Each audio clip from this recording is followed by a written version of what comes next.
Eu queria que você deixasse a sua Bíblia aberta, porque hoje provavelmente você vai passar comigo por vários textos. Nessa tarde, eu quero falar sobre os atributos de Deus. Deus é o ser incompreensível, meus irmãos. Ninguém consegue conhecer o Senhor. Ele é incompreensível porque Ele é demasiadamente maior do que a nossa capacidade de compreensão. A palavra de Deus em Romanos 33, 35 diz assim: ó profundidade da riqueza, da sabedoria e do conhecimento de Deus. Quão insondáveis são os seus juízos e inescrutáveis os seus caminhos. Quem conheceu a mente do Senhor? Ou quem foi o seu conselheiro? Quem primeiro lhe deu para que ele recompensasse? Deus, Ele é incompreensível, mas diga, Deus é incompreensível, mas é conhecível. Quanto mais próximos nós nos aproximamos do trono ardente do nosso Deus, menos palavras nós... A palavra de Deus em 1 Timóteo 6,16 diz: o único que é imortal, acessível, a quem ninguém viu nem pode ver, a Ele seja a honra, o poder, para sempre, amém. Como é que a gente pode saber aquilo que não se pode ver? Como é que a gente pode compreender o incompreensível? Como é que a gente pode tocar e provar o inatingível? Um dia eu me propus a estudar os atributos de Deus que estavam na Bíblia. Eu encontrei pelo menos 23, não falaremos sobre todos hoje, mas eu vi algo muito poderoso do Espírito Santo em meu coração. Não se aprende Deus com a razão. Por isso agora eu vou te pedir algo que talvez você não entenda agora, mas vai entender depois. Que a razão se coloque de joelhos do lado de fora do nosso prédio, e que o Espírito Santo te dê uma experiência com Deus Todo-Poderoso nessa tarde. Porque nós não podemos evitar de tentar conhecer a Deus, mas a gente tem que entender a nossa limitação. Como é que pode a criatura tentar entender o seu Criador? Mas não há como não perguntar quem é Deus. Não há como não buscarmos compreendê-lo. O que Deus tem revelado sobre si mesmo para nós? O que Deus pode nos ensinar? Nós não podemos saber tudo sobre Deus. E Ele decidiu revelar a nós. Quantos estão me entendendo? Diga amém. Para nós vivermos num pleno poder espiritual, para nós vivermos com mais de Deus, a gente precisa ter uma mente que tenha certos conhecimentos de Deus. Por exemplo, qual é a imagem que você tem de Deus quando você fecha os seus olhos? Isso diz muito sobre o que você sabe de Deus. Qual é a imagem que você tem de Deus quando você fecha os seus olhos? Qual é a sua concepção sobre o ser que você conhece? É um terreno estritamente difícil de caminhar. Mas eu me lembrei de uma história. Eu conheci um motorista de uma multinacional. E ele me disse que ele pagou muito caro para fazer um teste e um treinamento em Brasília com um dos melhores treinadores de segurança, de motorista de segurança que existia. E ele me contou que fez um teste de 3 horas numa pista de 600 metros e pagou uma fortuna. E ele disse para mim: eu fiquei completamente insatisfeito, Ricardo. Eu passei 3 horas dirigindo numa pista de 600 metros e me disseram que era o melhor treinamento de motorista que eu poderia ter para a minha função. E eu falei para ele: e você não foi reclamar? Ele disse: fui. Eu fui lá no instrutor e disse assim: você quer treinar para eu ser um motorista profissional de uma multinacional para transportar as pessoas mais importantes e você me fez dirigir só 600 metros? A resposta do instrutor foi o seguinte: Você só precisa saber bem como curvar para a esquerda e como curvar bem para a direita. O resto é consequência. Ele disse: eu te ensinei a fazer a melhor curva para a direita e te ensinei a fazer a melhor curva para a esquerda. Daqui para frente você pode fazer tudo sozinho, porque só tem 2 curvas que você vai fazer na sua vida toda. E quando ele me falou isso, eu entendi isso como uma esperança para mim. Eu não preciso saber tudo sobre Deus, para que eu não esteja entendendo Deus errado logo no começo da minha caminhada. Eu preciso saber o mínimo para dirigir pelo menos minha vida para o lugar onde Deus está. Quantos estão me entendendo? Diga amém. Talvez você não saiba tudo sobre Deus, mas você tem que saber o mínimo necessário para você não sair da pista. Um dos meus autores prediletos, chamado A.W. Tozer, ele disse certa vez o seguinte: se fosse possível prever o futuro de uma pessoa ou de uma igreja, penso que uma das melhores formas seria pelo quanto de Deus esta pessoa ou essa igreja sabe. O seu futuro é determinado pelo conhecimento que você tem de Deus. Um Deus gerado pelo nosso coração é um Deus decaído, é um Deus errado. Definitivamente não será o verdadeiro. O Salmo 50, versículo 21 diz assim: Deus falando ao homem. Ou seja, o homem não vai ter uma concepção correta de quem Deus é. E como a gente pode conhecer a Deus? Muitos dizem que nós podemos conhecer a Deus, que Deus é uma luz que vai te dirigir e você uma hora vai dar de cara com Ele. Outros dizem que você pode conhecer a Deus e ter conhecimento de Deus pela razão. Olha o que foi criado, olha todas as coisas que existem. Tem que ter um arquiteto inteligente para tudo isso. Mas não é assim que a Bíblia nos manda conhecer a Deus. A Bíblia nos diz que nós conhecemos Deus direto por uma revelação. Diga revelação. Revelação é conhecimento descoberto. É quando o próprio Deus diz quem Ele é. E é assim que as Escrituras fazem junto com o Espírito Santo de Deus. Eles nos assombram com os atributos do nosso Deus. Porque uma visão geral sobre Deus não é suficiente. Conhecer em parte é mais danoso do que não conhecer. Nada mais é destrutivo do que uma meia verdade. Quantos estão me entendendo? Diga amém. E eu não sei você, vai chegar uma hora na tua vida onde simplesmente você vai querer mais. Vai chegar um momento na sua vida que um testemunho de terceiros não vai ser suficiente. Vai chegar um momento na sua vida que a leitura de um livro, por melhor que seja, não vai ser suficiente. Vai chegar um momento em que até a leitura da Bíblia não vai ser o suficiente. Você vai querer mais. E é por isso que eu oro para que o Espírito Santo, nesse pouco tempo que nós estaremos aqui, Ele possa despertar uma fome incansável dentro de você.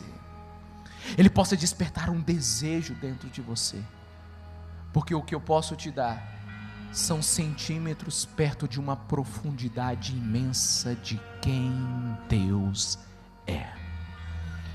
E eu quero fazer algo agora. Feche os seus olhos. Feche os seus olhos. Papai querido, nós nos dobramos agora. Nós nos submetemos agora. Nós dependemos agora do Teu Espírito.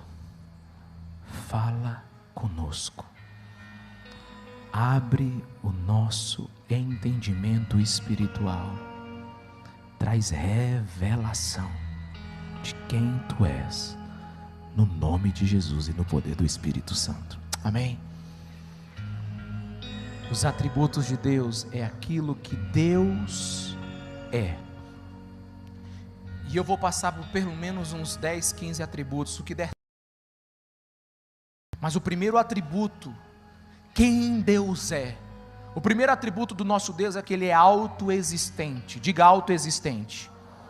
Ou seja, a palavra origem não se aplica ao nosso Deus. Só se aplicam às coisas criadas. João 1, versículo 1 ao 3 diz assim: no princípio era aquele que é a palavra. Ele estava com Deus e era Deus. Ele estava com Deus no princípio. Todas as coisas feitas por Ele, nada teria Quando se fala de Deus, não se fala de nada que é criado. Ele existe, pronto. Eu queria que você pudesse imaginar agora bilhões e bilhões de anos antes da primeira criação, antes de qualquer coisa que existe, ali está Deus. Deus, ele é autoexistente. Colossenses 1,16 diz: pois nele foram criadas todas as coisas, nos céus e na terra, as visíveis e as invisíveis, sejam tronos, soberanias, poderes, autoridades, todas as coisas foram criadas para Ele. Salmo 91 diz assim: Senhor, Tu és o nosso refúgio, sempre de geração em geração, antes de nascerem os montes e de criares a terra e o mundo, Tu és Deus de eternidade e eternidade. Deus é um ser incriado. Eu sei que algumas coisas são desconfortáveis para a mente humana, mas é isso mesmo, mas ao mesmo tempo é fascinante. Esse é o nosso Deus. E qual é a coisa importante sobre isso? Qual é o detalhe importante para a nossa vida com Deus, a autoexistência de Deus? Significa que nada é antes de Deus, e nada vai ser depois de Deus. E se Deus é esse ser autoexistente e criador de todas as coisas, Deus é a nossa origem, e Deus é o nosso destino. A autoexistência de Deus me diz que eu não sou um ser que simplesmente vai viver essa vida. O fato de tudo vir de Deus e voltar para Deus me diz e a Ele é a nossa eterna devoção. Ele é a nossa origem e Ele é o nosso destino. E isso torna a nossa vida um pouco mais simples aqui nessa terra. Porque você não pode viver simplesmente para o que você enxerga. Você um dia voltará para Deus. E você tem que estar preparado para isso. Segundo atributo de Deus, Ele não só é autoexistente, Ele é autossuficiente. A palavra de Deus diz em João 5,26: pois da mesma forma como o Pai tem vida em si mesmo, Ele concedeu vida ao Filho em si mesmo. Seja o que Deus seja, Ele é tudo nele mesmo, Ele não precisa de nada. Admitir que Deus necessita de algo é torná-lo incompleto, o que é impossível. Se todos os homens começassem hoje a duvidar de Deus, Deus não perderia nada, Ele continuaria suficiente em si mesmo. E se toda a humanidade, quase 7 bilhões de pessoas, hoje dobrasse os seus joelhos diante de Deus, Ele não seria maior e nem seria menor. Ele é autossuficiente em todas as coisas. Deus não precisa de nada. E quando nós começamos a analisar isso, meus irmãos, nós começamos a ver quem nós somos. Deus não precisa de nada. Deus não é um Deus grego. Os deuses gregos, eles cresciam quando eles eram acreditados, e eles perdiam as forças na medida que perdiam a fé nele. Irmãos, como o sol nasce ou deixa de nascer, Deus é Deus. Deus é Deus. Se todos os seres humanos falassem agora, eu duvido se o sol vai nascer amanhã de manhã. Acorde, abra a tua janela ou vai para a rua. 5h15, o sol começa a espancar a tua fé, dizendo: eu levanto nessa manhã mesmo que você não creia. Assim é Deus. Todos nesse mundo podem crer em Deus, Ele não mudará em nada. Ele é autossuficiente, Ele não precisa de nada. Ele é o Deus Todo-Poderoso. O terceiro atributo de Deus: Ele não só é autoexistente, não só é autossuficiente, Ele é eterno. A Bíblia diz em Apocalipse 1,8: eu sou o alfa e o ômega, diz o Senhor, o que é e o que era de vir, o Todo-Poderoso. Não há nada antes do alfa, não há pós-alfa, pré-alfa, e não há nada depois do ômega, pós-ômega. Deus, Ele é o ser que existe desde sempre. Eu não sei se isso dá uma paranoia na tua cabeça. Quando você começa a voltar no tempo, chega um lugar onde só Deus existe. Aliás, deixa eu te dizer uma coisa: Deus existe antes do tempo, o tempo está dentro de Deus. Meus irmãos, quando estudamos isso começa a dizer o tamanho e a grandiosidade de nosso Deus. Hoje tem muitas pessoas equivocadas sobre quem Deus é. Hoje nós temos, às vezes, um evangelho que quase é Deus pedindo para que você aceite Ele. Hoje eu quero, em nome de Jesus e pelo poder do Espírito Santo, que você saia desse lugar completamente tomado pela grandeza do nosso Deus. A palavra de Deus diz que aquele que era no passado vai ser, aquele que é no presente vai continuar, e aquele que será no futuro nunca vai deixar. Deus é o Deus de todos os tempos. Ele é eterno em tudo o que Ele faz. Quarto atributo de Deus, a infinitude de Deus. Ninguém consegue medir Deus. Ninguém consegue calcular o tamanho de Deus. Infinitude de Deus diz que Deus não conhece limites a si mesmo. Não existe meio de medi-lo. Não há quantidade, tamanho, peso, volume que diz quem nosso Deus é. Romanos 8,39 diz: nem altura, nem profundidade, nem qualquer outra criação será capaz de nos separar do amor de Deus que está em Cristo nosso Senhor. Isso é muito maravilhoso para as nossas vidas, porque tudo o que Deus é, Ele é sem limites. E deixa eu te dar uma boa notícia: Deus, Ele é perdoador de pecados, e não existe um pecado que não tenha limite para o seu perdão. Deus é aquele que dá limite ao mal do mundo. Deus é aquele que Ele é infinito em tudo o que faz, e todas as coisas são limitadas por Ele. Em oposição à nossa profunda, falta de sabedoria, Deus, Ele é infinito em tudo o que faz. João 17, diga: a vida eterna é esta, que conheçam o único Deus verdadeiro e a Jesus Cristo a quem enviaste. Olha para mim. João 17 diz que a vida eterna é conhecer a Deus e a Jesus. Que tamanho você acha que é esse Deus? Há muitos anos atrás, um professor de teologia se preparou, um jovem professor se preparou para ensinar. Isso na época de Calvino. E ele então, depois de alguns meses, chegou para a turma dele de teologia e disse: terminei tudo o que a Bíblia disse que Deus é. Não tem mais nada para encontrarmos. Calvino, em que ele iria dar aula naquele dia, e esse jovem professor que tinha ensinado tudo sobre Deus em alguns meses, estava sentado para ouvir Calvino.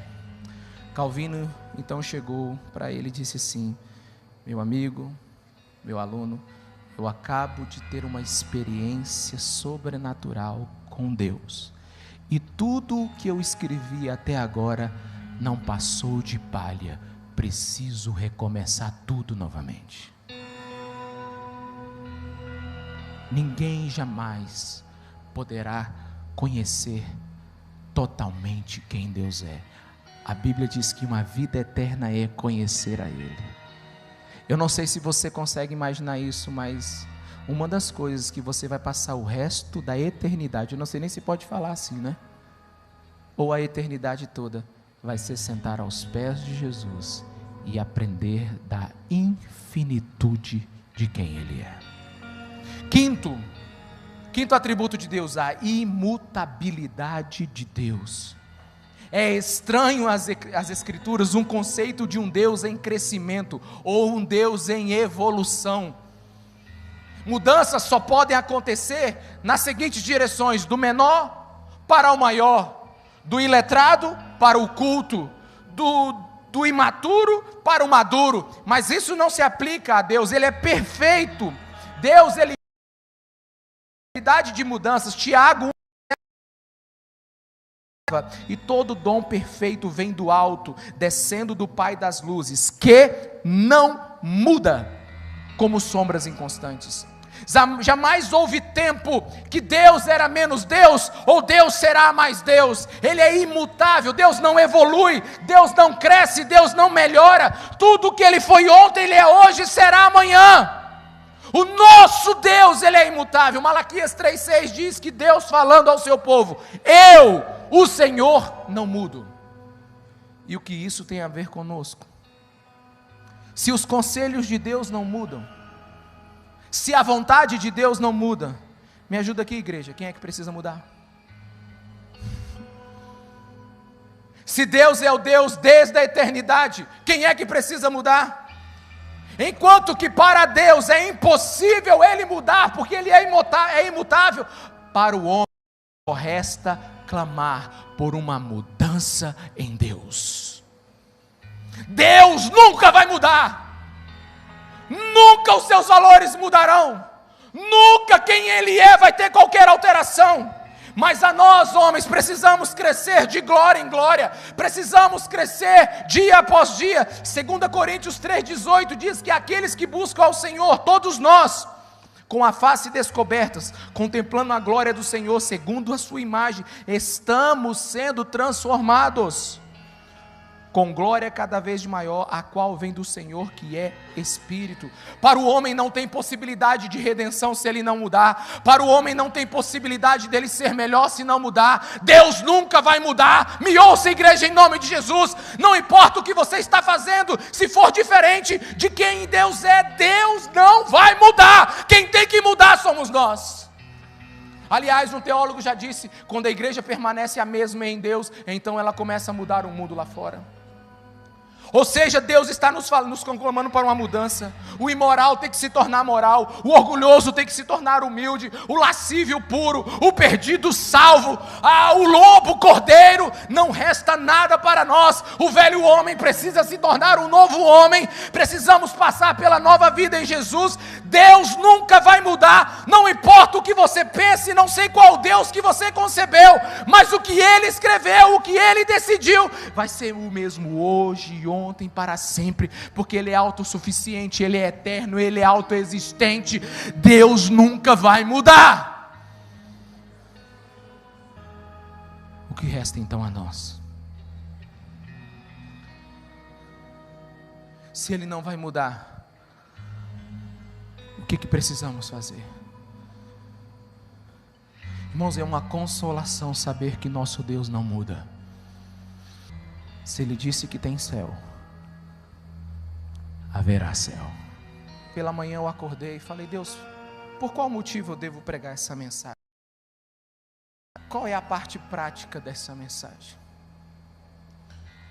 Das várias que eu estou citando aqui, uma delas, para mim, foi a mais importante. O Espírito Santo falou ao meu coração: não há nada mais importante nessa vida, Ricardo. Não há nada mais importante nessa vida, Ricardo, do que saber se relacionar comigo. A vida não é sobre acúmulo de bens, a vida não é sobre acúmulo de vitórias. A vida é sobre aprender a me amar e estar comigo todos os dias. Só cabe a nós aprendermos a nos relacionar com Deus. Você nasceu para isso.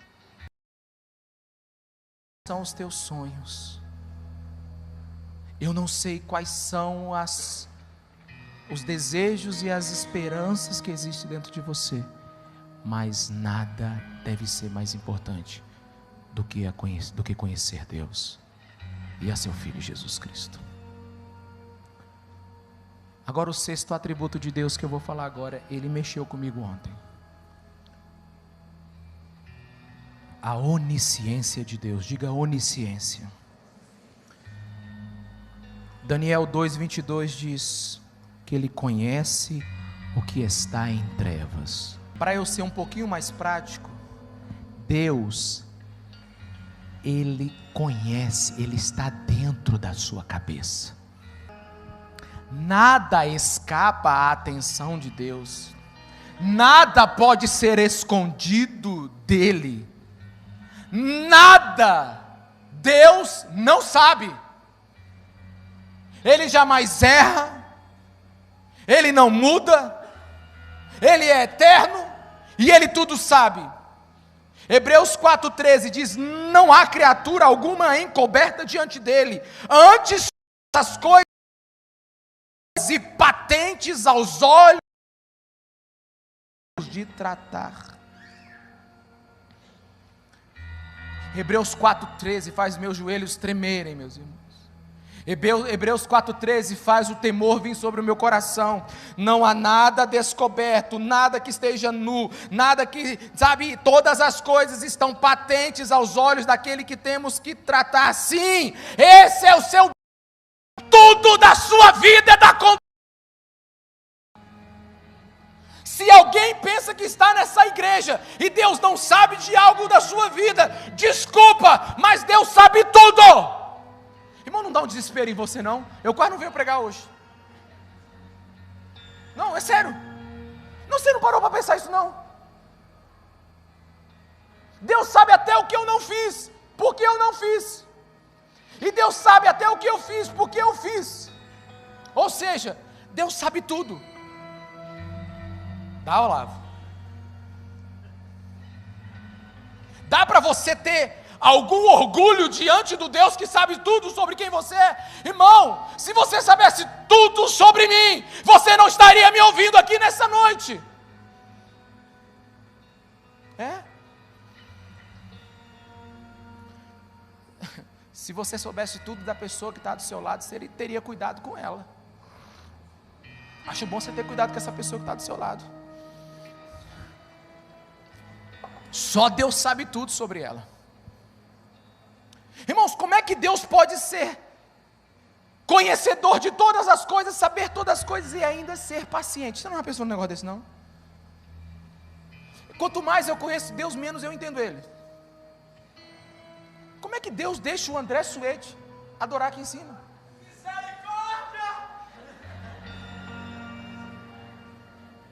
Como é que Deus permite o homem falar dele mesmo?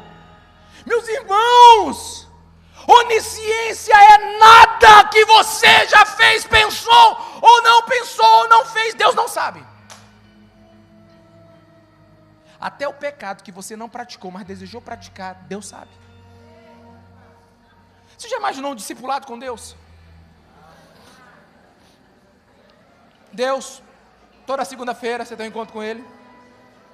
Aí você senta, Deus senta na tua frente. E aí, meu filho, como é que está? Eu digo, Senhor, na segunda-feira, eu digo, eu sei. Mas o Senhor viu que na quarta-feira, você só não fez porque iria dar mal para ti. Irmão, com Deus não tem explicação. Com Deus só tem uma solução. Se renda logo.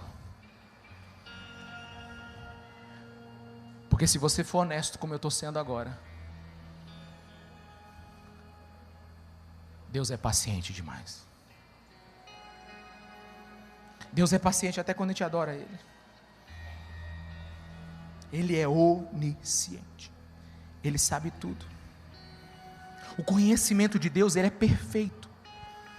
Deus, ele não possui necessidade de aprender sobre você.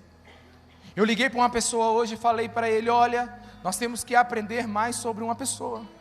Nós temos que compreender mais sobre uma pessoa para ajudá-la. Nós temos que saber mais sobre o histórico dessa vida. Nós temos que buscar entendimento. Irmãos, não precisa, Deus não precisa. Deus já sabe quem você é. Não tente se esconder. Por isso, alguém que busca conhecer a Deus não se esconde, se entrega.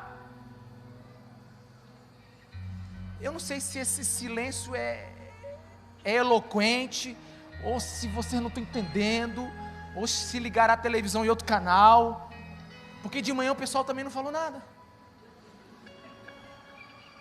Ezequiel 11:5 diz assim: quanto às coisas que vos sabem, ao Espírito, Deus já diz, eu já sei. E você sabe por que isso é importante? Olha para mim aqui agora.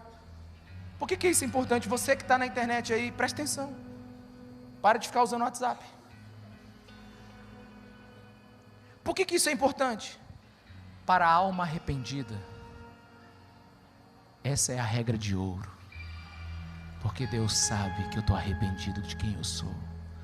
Deus sabe que verdadeiramente dentro de mim existe um coração contrito. Deus sabe que dentro de mim eu não sou a melhor das coisas, mas estou rendido debaixo da vontade dEle. Que miserável homem que sou, mas Deus tem misericórdia de mim. Deus sabe. E essa é a vitória de quem conhece a onisciência de Deus.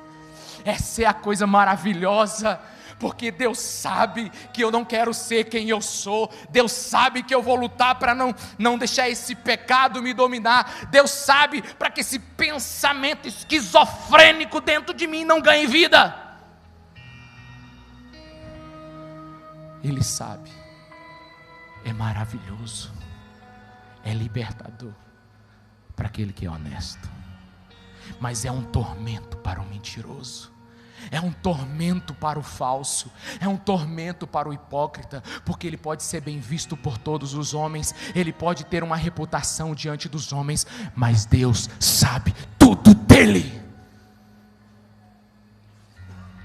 Quem conhece Deus, irmãos, quem sabe que Deus é, só tem que se humilhar. É uma alma que deve confessar, mas é um tormento para aqueles que ainda querem se enganar. Sétimo, ele não é só onisciente, ele é onipotente. Ele tem todo o poder. Ele não só sabe todas as coisas, mas ele pode fazer todas as coisas. Apocalipse 19:6 diz assim: e ouvi como que a voz de uma grande multidão, e como que a voz de muitas águas, e como que a voz de grandes trovões, que dizia: aleluia, pois já o Senhor Deus Todo-Poderoso reina. Não existe nada grande nem pequeno para Deus, não existe nada longe nem perto para Deus. A única coisa que existe no nosso relacionamento com Deus é sim ou não. Deixa eu dar um exemplo para você, muito simples, quase infantil. Você está aleluiado, cheio do Espírito Santo, e eu peço para você: ore pela minha dor de cabeça. Você: agora, pastor? E você ora com toda a fé, e então eu digo: nossa, que bênção, você me curou, Jesus.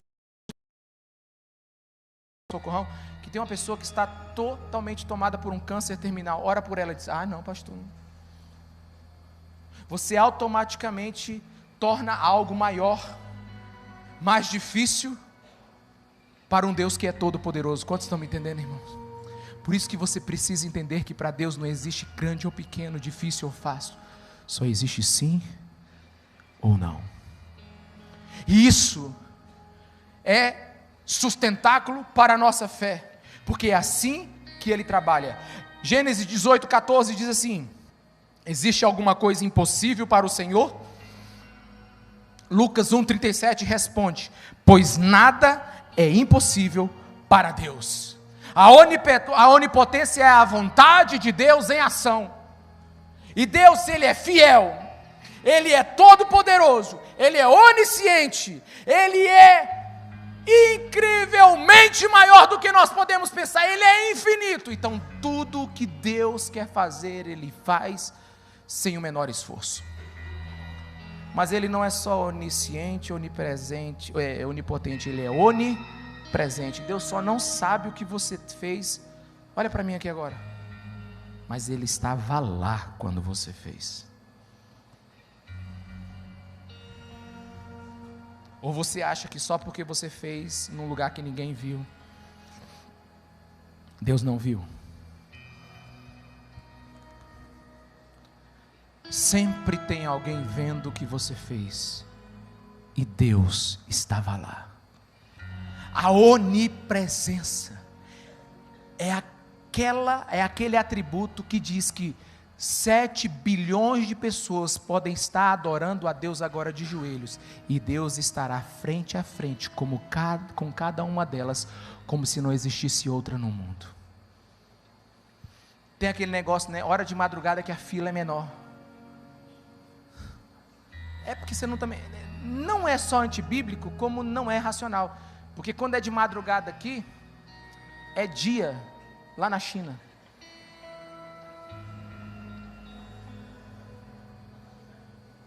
E na Índia, nunca a fila está menor. Eu não sei se você percebe isso, mas olha para mim aqui, irmãos. Qual é a prática disso para a nossa vida? A solidão ela não faz acepção de pessoas. Ela está nos palácios e está nos casebres. E esse atributo é uma maravilhosa verdade. Para todos aqueles que creem que Deus é onipresente, você nunca vai estar só. Você nunca esteve só na sua vida. Ainda que eu ande pelo vale da sombra da morte, tu estás comigo. Ele está nos vales verdejantes e Ele está no vale da sombra da morte. Mas eu amo o Salmo 139:7, que diz assim: para onde poderei escapar do teu espírito? Para onde poderei fugir da tua presença? Se eu subir aos céus, lá estás. Se eu fizer minha cama na sepultura, também lá está. Obrigado. Se eu subir com as asas da alvorada e morar na extremidade do mar, mesmo ali a tua mão me guiará e me sustentará. Atos 17:28 diz: pois nele vivemos, nos movemos e existimos. A palavra de Deus não só diz que Ele está em todas as coisas, mas todas as coisas estão contidas nele. Só tem uma solução para você: é dar um salto no nada, porque tudo o que você pensa, tudo o que você é, tudo o que você vê, não faz parte de uma criação de Deus, faz parte de uma criação que está dentro de Deus. Todas as coisas estão dentro dele. Dentro dele nós nos movemos, dentro dele nós existimos, todas as coisas foram criadas através dele. Meus irmãos, ele está em todo lugar, e mais uma vez isso é um consolo para aqueles que creem. Existe um poema antigo, talvez milhares de anos, eu não sei a data disso aqui, eu li em algum lugar, eu só gravei para nunca esquecer, que diz assim: apenas olhe para onde Deus já está lá. Apenas olhe para onde, não importa, porque onde você olhar, seu Deus está lá. Esse é o nosso Deus, Ele é onipresente. Mas Ele não é só onipresente, Ele não é só onisciente, Ele não é só onipotente, Ele não é só infinito, Ele não só é autoexistente, Ele não só é eterno, Ele é fiel. O nono atributo de Deus que eu quero falar nessa noite é a fidelidade de Deus. A infidelidade é uma marca do ser humano. Infiel conjugal, infiel nos negócios, infiel no seu sacerdote, infiel na sua teologia, infiel na criação de filhos. O ser humano é infiel. Mas sendo Deus perfeito, imutável, Ele sempre será fiel. Números 23:19 diz assim: Deus não é homem para que minta, nem filho do homem para que se arrependa. Caso Ele fala ou deixa de promete e deixa de cumprir, nunca houve ou haverá alguém confiável como o nosso Deus. Esta é uma voz para a minha consciência. Essa é uma voz para minha falta de paz. Essa é uma voz que precisa me guiar nos momentos de tormento. Meu Deus é fiel. Eu posso confiar nele. Ele se prometeu, vai cumprir. Deus é fiel. Agora, Deus é fiel a quem? Olha aqui, meus irmãos, para mim, por favor. Deus é fiel a Ele mesmo primeiro. Talvez você já ouviu em muitas músicas que Deus é fiel a nós, Deus é fiel a mim. Nós cantamos muitas vezes, mas nós pensamos só em nós. Mas eu quero te dizer que primeiramente Deus é fiel a Ele mesmo. E se você pensar nisso, cada palavra que Deus disse, assim será. Cada palavra que Deus prometeu, assim vai se cumprir. Ao arrependido, bênção. Ao rebelde, punição. Eu não sei se você está entendendo o que eu quero lhe dizer nessa noite. Enquanto da tarde nós viramos para a noite, é assim do nascimento para a morte. É bom você aprender quem Deus é, porque a eternidade vai calar a boca de muitos pensadores. Eu não sei o que você pensa que sabe, mas se você não souber quem Deus é, tudo o que você sabe será nada no dia do grande julgamento. Mas para ver se a gente se alegra um pouquinho, o 10º atributo de Deus é a bondade de Deus. Aleluia, irmão. Tem uns que começaram a entrar na cadeira assim. Deixa eu te dizer, Deus é bom, irmão. Fale para a pessoa que está do seu lado, você, não, mas diga com fé, você está debaixo de um céu amigo. É um céu amigo, irmão. Deus é bom. Sabe, o significado saxônico da palavra Deus em inglês é God, e ela veio de good, porque é assim que a boa teologia entende quem Deus é. Deus não só é bom, mas Ele é uma bondades que existe. Gênesis 1:31 diz: e viu Deus tudo quanto tinha feito, e eis que era muito bom. Nada que sai de Deus não é bom. A bondade de Deus, ela está sobre as nossas vidas. Ele não só é autoexistente, autossuficiente, eterno, onipresente, onisciente, onipotente. Ele não só é imutável, Ele é bom. Tudo o que acontece na sua vida, por permissão de Deus, é bondade de Deus, quer você entendendo ou não. Nós da Igreja de Jesus Cristo estamos debaixo de um céu, de um Deus amigo. Ele é bom. Eu te louvarei, porque de um modo terrível e tão maravilhoso fui formado. Maravilhosas são tuas obras, e a minha alma sabe muito bem. Salmo 139:14. Tão certo como o ar que respiramos, Deus é bom. Tiago 2:13 diz que a misericórdia triunfa sobre o juízo. Aleluia.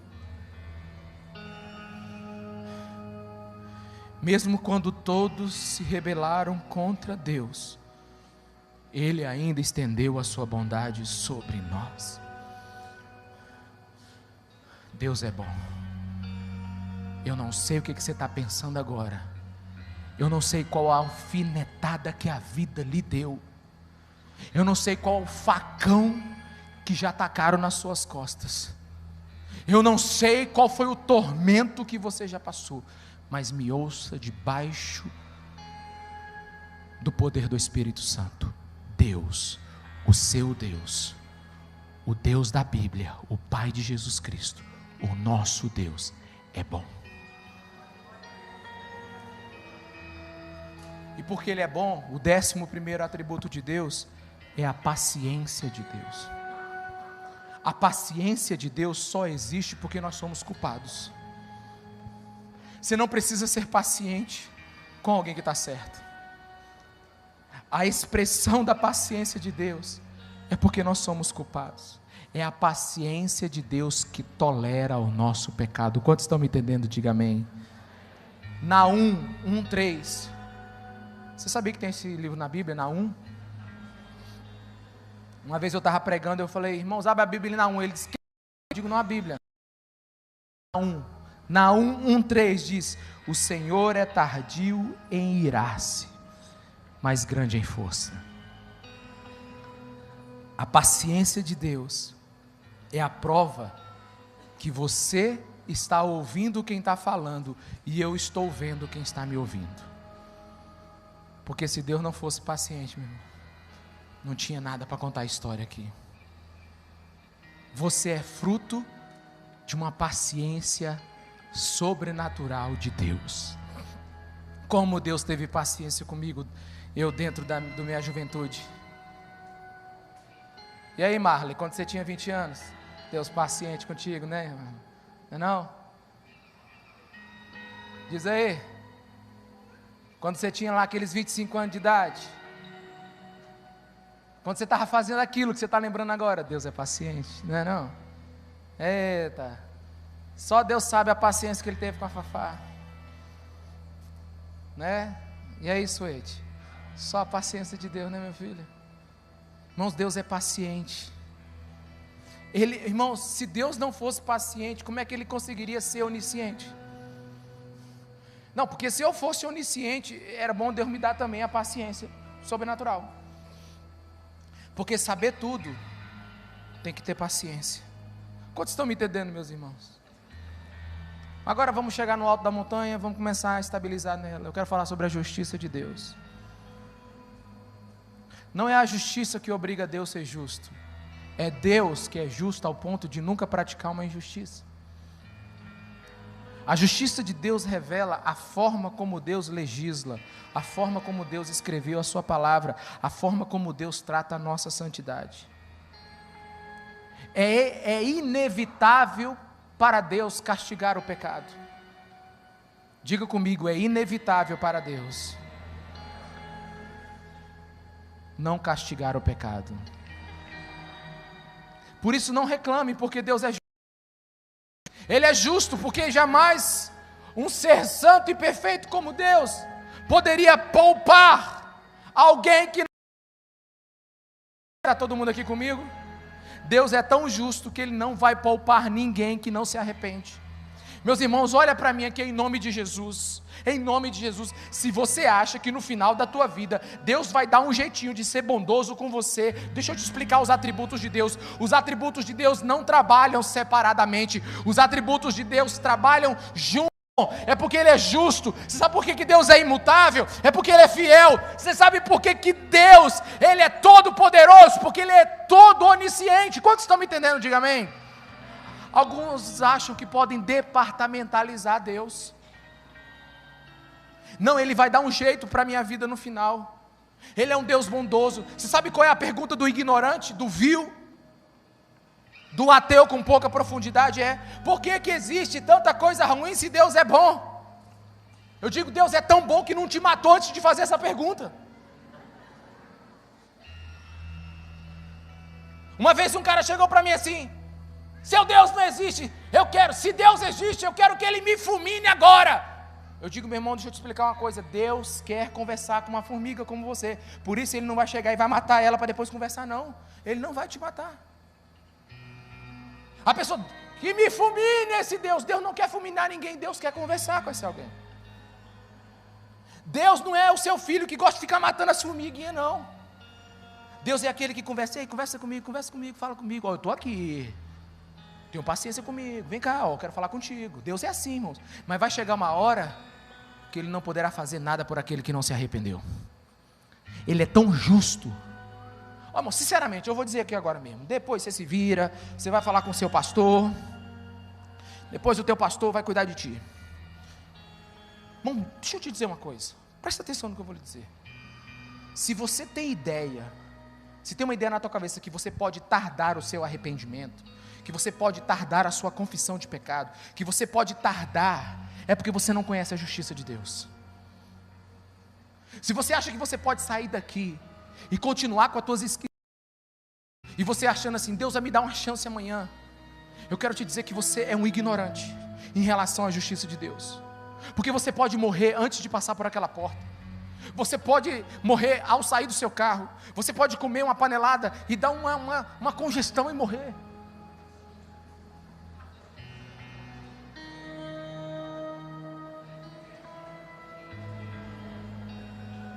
Todo mundo come panelada aqui?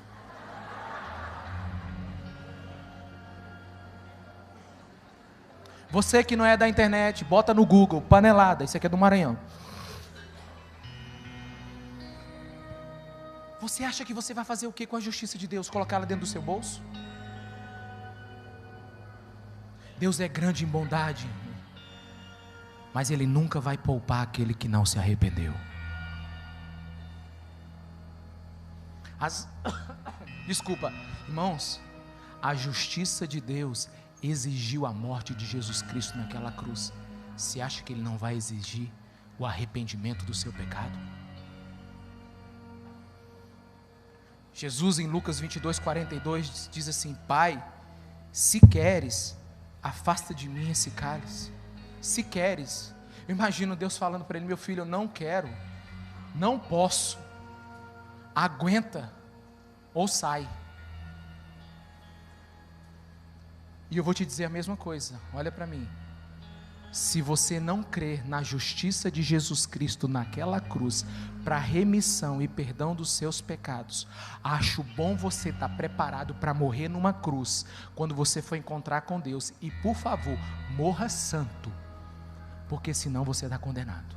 Ou você encontra Deus pela justiça de Jesus, ou você encontra Deus pela sua própria justiça.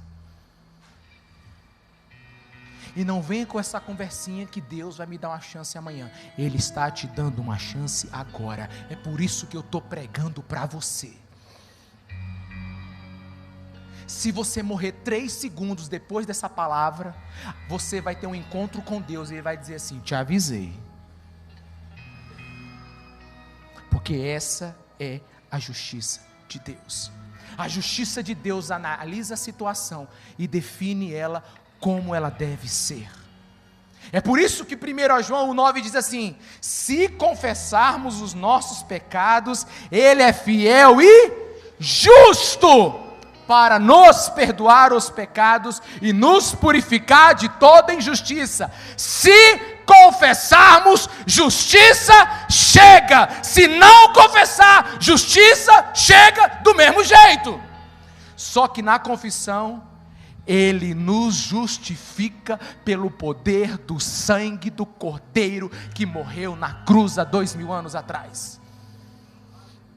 Agora, sem confissão, você vai encontrar Deus na sua própria justiça. Misericórdia de Deus. Dr. Martin Lloyd Jones, ele define misericórdia, o atributo de Deus, dizendo assim: é a bondade e o amor de Deus para com aqueles que vivem em miséria e aflição, resultante dos seus pecados, sem levar em conta seus méritos. Você sabe o que a misericórdia de Deus me ensina?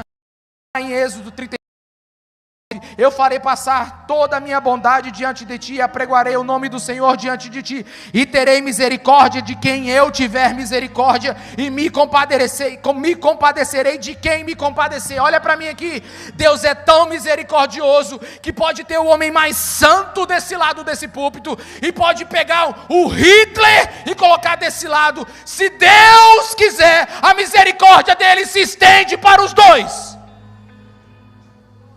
Por isso não existe pessoas maiores e menores aqui. Por isso não existe pessoas melhores ou piores aqui. A misericórdia de Deus se estende para quem Ele quiser. E é por isso que Jesus Cristo morreu pelo mundo inteiro e não por parte dele. Por isso nós estamos aqui debaixo da misericórdia de Deus. Louvai ao Senhor, porque Ele é bom e porque a sua misericórdia vai durar para sempre.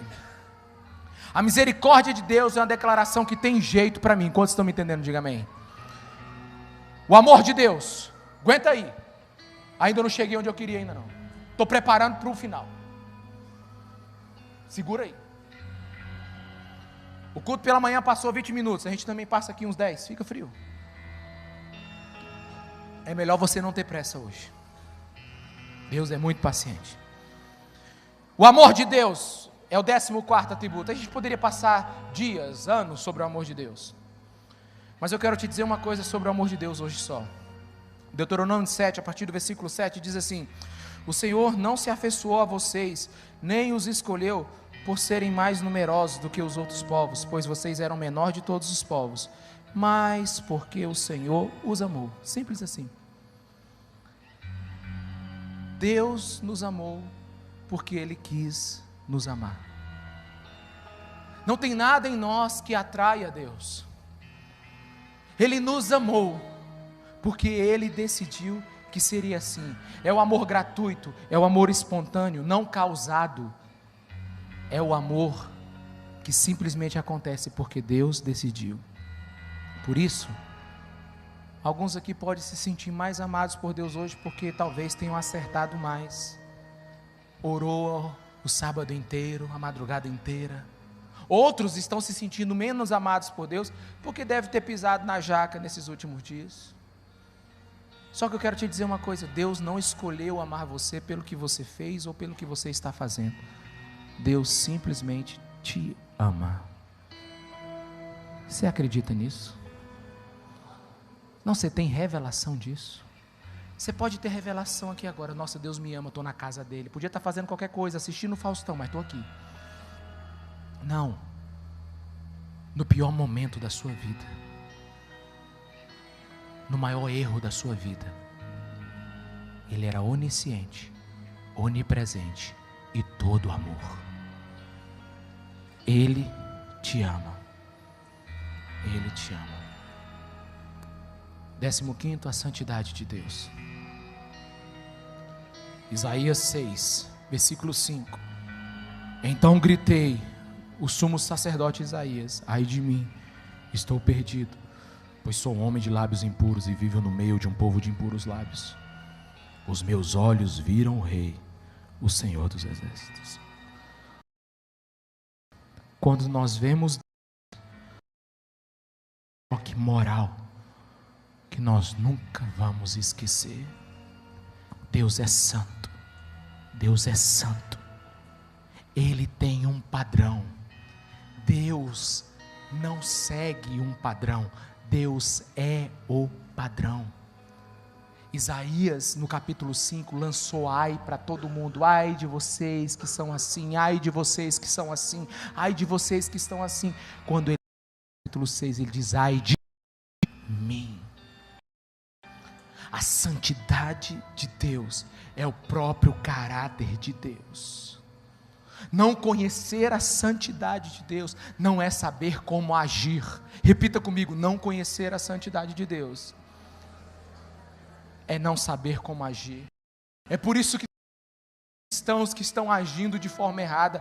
É por isso que tem muita gente que faz com o casamento o que quer. É por isso que muita gente que trata os filhos como quer. É por isso que muita gente faz negócios como quer. É por isso que muita gente vive como quer. Mas quem conhece o Deus Santo, os seus princípios, vai viver do jeito de Deus.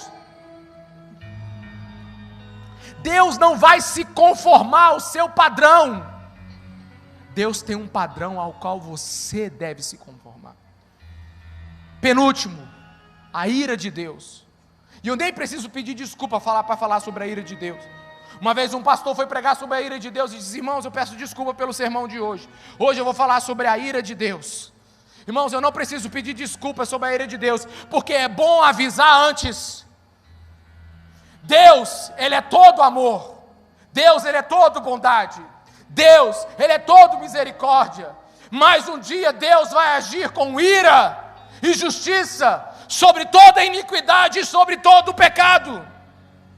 A Bíblia diz em Salmo 89:14: justiça e direito são o fundamento do seu trono. Não há um defeito no caráter de Deus. Então como poderia aquele que é todo virtude, aquele que é todo santidade, ser conivente com o pecado, ser conivente com a iniquidade, ser conivente com a injustiça?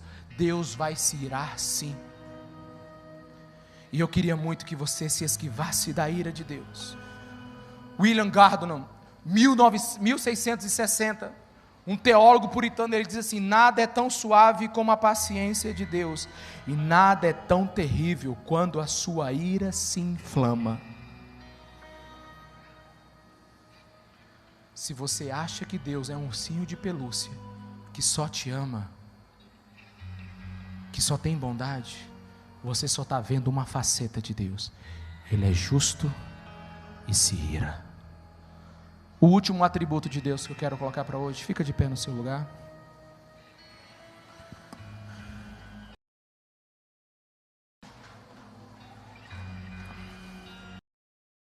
E eu deixei esse último atributo não porque todos os atributos são importantes e tem igual tamanho diante do caráter de Deus. Quantos estão me entendendo? Diga amém, meus irmãos. Mas eu deixei esse último atributo que ele é o mais importante para nós. Eu quero falar sobre a graça de Deus. Repita comigo em voz alta: a maior função da fé. Diga: a maior função da fé é saber receber a graça de Deus. Eu não poderia terminar esse sermão te apresentando um Deus como o nosso Deus e não te dando a chave de acesso a Ele. Acreditar na graça de Deus é acreditar que você agora vai ser convocado para jogar a final da Champions League. O maior campeonato de futebol do mundo, o mais difícil, o mais disputado. Então você nunca participou de nada. Então você é chamado para jogar, e você vai jogar os 90 minutos. Até as mulheres. Mas você diz, eu não sei jogar. Pois é, todas as vezes que a bola for no seu pé, você vai fazer tudo errado. Mas a graça de Deus te diz assim: você pode jogar. Você pode jogar. Porque eu sou um Deus santo. Eu sou um Deus justo. Eu me iro. Eu sei tudo sobre você. Mas eu decidi te amar. Mas só tem um jeito de eu te amar. É que você me receba. Pela fé. E pela minha graça. Porque a minha graça, e que não cabe dentro dos meus parâmetros. E eu vou pegar o sacrifício do meu filho lá atrás naquela cruz, e vou te dar de presente, como sendo o seu sacrifício por mim. Tem uma festa na Casa Branca, lá nos Estados Unidos. Eles não conhecem seu nome. Eles não sabem seu passado. Mas se você tiver com um bottom na sua camisa, você entra. Quem é importante? É você ou o bottom? É o bottom. Porque o homem mais importante do mundo, sem o bottom, não entra nessa festa. O melhor homem do mundo não pode encontrar Deus sem a graça, sem o bottom da graça na sua camisa. A graça torna o homem mais perfeito, completamente incapaz de chegar ao céu. E a graça torna o incompetente, aquele que nem fez o dever de casa, de sentar à destra de Deus. Você sabe qual é o problema da graça? É que é boa demais para ser verdade. O grande problema é que a gente pega a graça e esquece de todos os atributos de Deus, quando é completamente ao contrário. É que você, conhecendo todos os atributos de Deus, jamais sem a graça dele você vai poder estar do lado dele. É a graça que me abre portas. Foi feita uma pesquisa no mundo agora, uma pesquisa no mundo, perguntando quais são as frases mais importantes, ou que as frases que as pessoas mais gostam de ouvir. Acredite, a ordem foi esta. A primeira frase que todo mundo quer ouvir no mundo é: eu te amo. A segunda frase que todo mundo quer ouvir no mundo é: eu te perdoo. E a terceira frase que todo mundo quer ouvir no mundo é: o jantar está servido.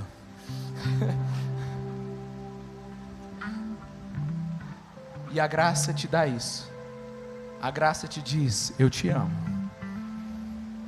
A graça te diz: eu te perdoo. E a graça te diz: vem, que o jantar está servido. A graça nos dá tudo isso. Todos no final temos os mesmos direitos, inclusive os que não fizeram direito o dever de casa. Os atributos de Deus são a medida do seu caráter. Ninguém nunca estará à altura de Deus. É por isso que Deus mandou Deus para morrer numa cruz, e o próprio Deus matar Deus, para que Deus morrendo, Deus nos salvasse. Foi o Deus Pai que mandou o Deus Filho para aquela cruz. E quem matou o Deus Filho não foram os soldados romanos. Quem matou o Deus Filho não foram os pecados. Quem matou o Deus Filho foi o Deus Pai, que diz: eu preciso do seu sacrifício, para que minha justiça seja feita, para que minha bondade seja estendida, para que minha graça os alcance, para que minha ira seja aplacada, e para que meu povo experimente o meu amor. Se não fosse Deus Pai matando Deus Filho, nós nunca poderíamos voltar para Deus. É por isso que Jesus é o caminho, a verdade e a vida. Ninguém vai ao Pai se não for por Ele.